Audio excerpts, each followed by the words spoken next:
There are places on Earth you'll never be allowed to see. Islands where strangers are killed on sight. Ruins haunted by the dead. Secret bunkers and vaults guarding mysteries too dangerous to reveal. These are the forbidden zones of our world, where truth, legend, and fear collide. It's a small patch of green in the vast blue of the Bay of Bengal. From above, it looks like paradise. Dense forests, white beaches, turquoise waters. But step foot on this island, and you may not leave alive. This is North Sentinel Island, home to the Sentinelese, one of the last uncontacted tribes on Earth. They've lived here in isolation for tens of thousands of years. The Indian government has banned anyone from coming within 5 kilometers of the island. The reason is simple. The Sentinelese want nothing to do with the outside world, and they protect their home with deadly force. Fishermen who drift too close are shot with arrows. In 2006, 2 men were killed on the beach and their bodies never recovered. Even helicopters sent to check on the tribe after the 2004 tsunami were driven away by a storm of arrows. Outsiders are not welcome. But it's not just about the tribe's hostility. Contact could be catastrophic for them and for us. The Sentinelese have no immunity to modern diseases. A single cold could wipe them out. Yet conspiracy whispers suggest the danger flows both ways. Some say the island hides ancient pathogens locked away for millennia. If released, they could spread like wildfire. And then there are darker rumors. Tales of cannibalism, rituals carried out in the shadows of the forest, and survival secrets dating back 60,000 years. No outsider knows the truth. What we do know is this: the island remains one of the last blank spaces on the map, a forbidden world, fiercely protected, a place where time itself seems to have stood still. It sits quietly in the Venetian lagoon, a small strip of land between Venice and Lido. From a distance, it looks peaceful: overgrown trees, crumbling ruins, the water lapping gently at its shores. But locals know better. They call it one of the most haunted places on Earth. This is Poveglia Island. For centuries, the island was used as a dumping ground for the sick and the dying. During the plague, ships brought victims here by the thousands. They were burned in mass pits, their ashes mixing into the very soil. It's said more than 160,000 people perished here. Farmers in the region still claim the earth is more ash than dirt. But the horror didn't stop there. In the 20th century, the island became home to an asylum. Patients whispered of a doctor who performed cruel experiments, drilling into skulls, shocking the brain, testing the limits of madness. Eventually, the story goes, he too lost his mind. Driven by the screams of the dead, he threw himself from the bell tower. Some say he survived the fall, only to be strangled by a ghostly presence. Today, Poveglia is completely abandoned. No tourists, no fishermen, no curious explorers. The Italian government has banned entry. Locals warn that those who set foot on the island never return the same. At night, voices are said to echo across the water. The cries of plague victims, the laughter of the insane, the footsteps of a doctor who cannot rest. What remains is an island shrouded in death, silent, forgotten, and yet still alive with the memories of everything it has swallowed. It's September 1940 in the rolling countryside of southern France. 4 teenagers and a dog stumble upon a narrow opening in the earth. They squeeze through the darkness, their lanterns flickering against cold stone walls. What they discover is beyond imagination. Towering bulls, galloping horses, antlered stags, painted in vivid colors, frozen in motion for over 17,000 years. The walls come alive with scenes from a world long vanished. The Lascaux caves are quickly hailed as the Sistine Chapel of prehistory. But the beauty doesn't last. By the 1950s, thousands of tourists pour inside every year. Their breath, their touch, their very presence begins to destroy the ancient art. The paintings start to fade. Strange white patches spread across the walls. By 1963, the caves are sealed off, permanently closed to the public. Since then, scientists have fought a losing battle against a mysterious invader. Fungi, black mold, and bizarre bacterial blooms creep across the paintings. No matter how many times they scrape it away, it returns. No one fully understands why. Some whisper it's the earth itself reclaiming what humans were never meant to see. And then the conspiracies. Theories claim the paintings are not just art, but a code, star maps pointing to constellations, hidden messages from an ancient civilization, or proof of contact with something not of this world. The fungal growth, they say, is no accident.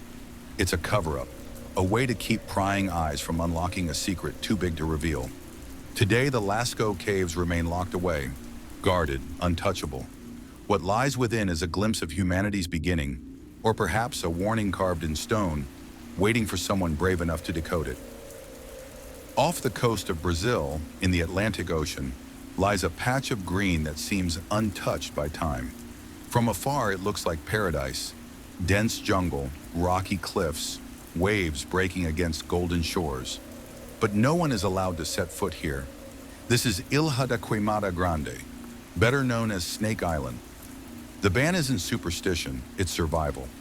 The island is crawling with thousands of golden lancehead vipers, one of the deadliest snakes on Earth. Their venom can melt human flesh. Legend says there's a snake for every square meter of land. Walk a few steps, and you could be face to face with death. Locals whisper terrifying stories. A fisherman once drifted too close, went ashore, and was found days later lifeless, his body swollen with bite marks. Families living on the coast say they can hear the cries of lost souls carried by the wind from the island, but the danger has only fueled darker speculation. Some claim the snakes are not nature's work, but bred in secret, that the military keeps the island locked away because it hides something else, biological experiments, or even weapons disguised by the snake infestation. Others say centuries ago, pirates buried treasure here, leaving the vipers as eternal guardians. Even scientists granted rare access walk the island in constant fear, surrounded by silent predators waiting in the branches above. Snake Island remains one of the most forbidden places on Earth, a land where paradise masks horror, where every step could be your last, and where the truth, whether it's ancient curses, hidden treasure, or government secrets, remains as untouchable as the snakes themselves. In the heart of Pyongyang, hidden inside an anonymous government building, lies one of the most secretive places on Earth. No signs mark its presence. No outsider has ever seen it, yet its name is whispered with fear. Room 39. Officially, it doesn't exist, but defectors and intelligence agencies describe it as the beating heart of the Kim regime's survival. Behind its sealed doors, billions of dollars flow through shadowy channels, counterfeit U.S. currency, cybercrime operations, and global smuggling networks. It's said every luxury that keeps the ruling family in power originates here. But there are darker rumors, whispers of clandestine laboratories where synthetic drugs are produced on an industrial scale, reports of weapons programs, chemical agents, and biological experiments hidden under the guise of state secrecy. Some defectors claim human experimentation takes place in the depths below, prisoners forced into medical trials with no chance of return. No photographs exist. No blueprints have ever been leaked. Western intelligence can only guess at its true scale. What is known is that Room 39 operates with a single goal: to ensure the absolute control of the Kim dynasty at any cost. Satellite images show heavily guarded compounds linked to the building. Foreign banks trace mysterious financial flows back to Pyongyang. And yet, no one outside North Korea has ever set foot inside. Room 39 remains sealed, its walls holding secrets too dangerous to escape. Whether it's counterfeit billions, hidden weapons, or the suffering of those who vanish into its shadows, one thing is certain: it is the forbidden room at the center of a regime built on fear. November 14th, 1963. Fishermen off the southern coast of Iceland see something strange rising from the sea. Smoke, fire, and then an island. Born violently from a volcanic eruption, it grows before their eyes, clawing its way out of the Atlantic. Within days, the world has a new piece of land. They call it Surtsey. From the very beginning, governments act quickly. No homes, no tourists, no settlements. The island is placed under strict protection. Only a handful of scientists are allowed entry. Their mission, to watch life itself begin again from nothing. And it does. First moss and lichens, then birds. Seeds carried by wind and sea. A fragile ecosystem takes root on the black volcanic soil. Every year, researchers note new species arriving, new life adapting to conditions no human hand has disturbed. Surtsey becomes a living laboratory, a window into how planets might form life from scratch. But there's another side to this story. In 2009, researchers discovered strange microorganisms in the soil, unlike anything they had seen before. Hardy, mutating, evolving rapidly. Some scientists warn these microbes could carry secrets both wondrous and dangerous. That's why entry is forbidden, not to keep the island safe from us, but to keep us safe from the island. Conspiracy theories take it further. Whispers claim Surtsey hides undiscovered viruses, ancient organisms awakened by fire, or life forms too unpredictable to risk spreading to the world. Today, Surtsey remains closed, a silent sentinel in the sea, a place where nature writes its own rules, a reminder that life is still capable of creating mysteries we may never be ready to face. Beneath the streets of Vatican City lies a labyrinth of sealed doors and endless shelves. More than 50 miles of documents stored in vaults so deep the public will never see them. This is the Vatican Secret Archives, a place shrouded in mystery, guarded more fiercely than gold. Only a handful of scholars are granted access each year, and even they are permitted to view only a fraction of what's stored. The rest, the vast majority, remains locked away, untouchable. Inside are records that span over 1,000 years, papal letters, coded manuscripts, state secrets. But it's the rumors that make the archives legendary, whispers of lost gospels that tell a different story of Christ, ancient texts that question the very foundation of faith. Some even claim evidence of contact with extraterrestrial beings is hidden here, kept from humanity to preserve order. Other stories are darker, documents that describe rituals carried out in secret, forbidden experiments, prophecies too terrifying to release. Conspiracy theorists insist the archives conceal proof of time manipulation, manuscripts that don't belong to this era at all, as if someone slipped them through the cracks of history. The Vatican denies it all, but the secrecy only fuels suspicion. Why hide so much, if not to protect truths that could shake the world? The archives remain closed, their shelves gathering dust in silence. For now, what lies beneath the Vatican is known only to a chosen few. The rest of us are left to wonder, are these simply records of the past, or keys to a future humanity was never meant to uncover? April 26, 1986. Just after midnight, alarms scream inside the control room of Reactor 4 at the Chernobyl nuclear power plant. Operators scramble, their hands on switches and dials, their faces pale with fear. Then, an explosion.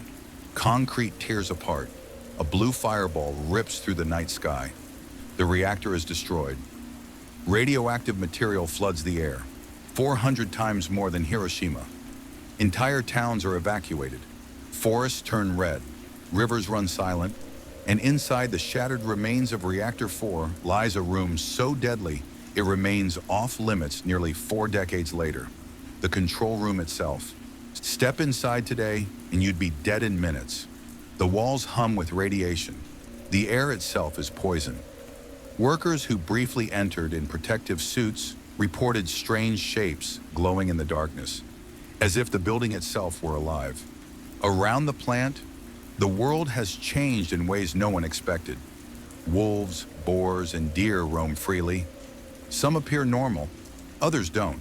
Swollen limbs, twisted spines. Scientists say it's radiation at work. Locals whisper of something else, mutations the eye can't explain. And then, the ghosts.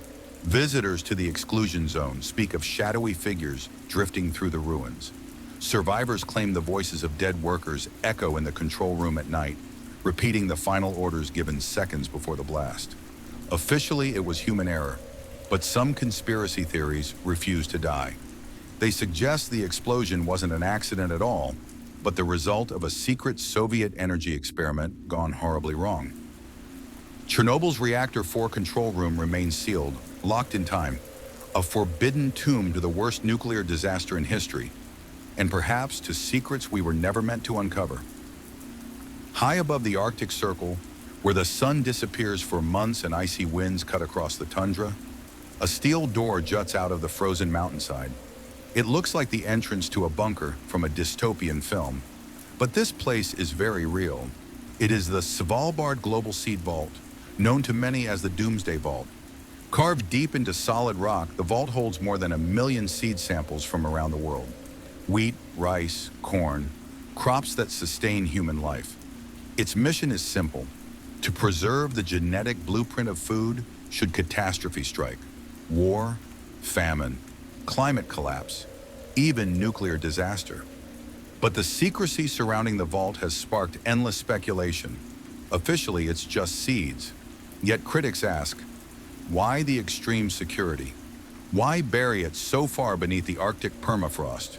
Some claim the vault stores far more than crops. Rumors swirl of DNA banks hidden within, human, animal, and microbial. Whispers of frozen embryos, stored for a future where humanity must be rebuilt from scratch. Conspiracy theorists go further, insisting it houses classified biotech experiments, research into viruses, genetic engineering, and weapons designed for a post-apocalyptic world. The Norwegian government and the organizations behind the vault dismiss these claims. They insist it's a safeguard for biodiversity, nothing more. But the unease lingers, because if the Doomsday Vault truly contains only seeds, then humanity has nothing to fear. But if it contains more, if it holds the keys not only to our survival, but to our control, then its locked doors may be guarding secrets too dangerous for the world outside to ever know. In the Nevada desert, the land is flat, empty, and silent. Heat shimmers off the sand. For miles, there is nothing. And then, barbed wire, motion sensors, and armed guards. Beyond it, hidden inside a restricted zone the size of a small country, lies Area 51. For decades, the U.S. government denied it even existed. Today, it's acknowledged as an Air Force facility, but everything else, every program, every experiment, remains classified. Trespassers are warned that deadly force is authorized. No photographs, no explanations, just silence. That silence has given rise to legend. Theories claim that within its hangars lie the wreckage of UFOs recovered from Roswell in 1947, that alien bodies were dissected here, their technology reverse-engineered to fuel America's military edge. Others insist Area 51 is home to aircraft still decades ahead of anything the public has ever seen. But the stories don't end there. Whispers speak of projects that push beyond science as we know it. Time travel experiments, interdimensional portals, technologies so advanced they blur the line between physics and fantasy. Former workers hint at underground tunnels and vast chambers buried beneath the desert floor, chambers that no civilian will ever set eyes on. The government dismisses it all. They say it's simply about testing aircraft, yet the secrecy remains absolute. Area 51 is more than a military base. It is a modern myth, a forbidden zone where fact and conspiracy intertwine. A place that embodies the fear that somewhere, behind locked doors and armed fences, truths about our universe are being hidden and may be controlled. Deep in the Ural Mountains, snow drifts across abandoned roads. Signs warn outsiders to turn back. The town ahead has no visitors, no tourists, no open borders. It is closed, sealed by checkpoints and armed guards. Its name is Mezhgorye, one of the most secret towns in Russia. Officially, it is just a mining site, but no one believes that. The residents are handpicked, their movements monitored, their lives hidden from the outside world. Even satellite images raise more questions than answers.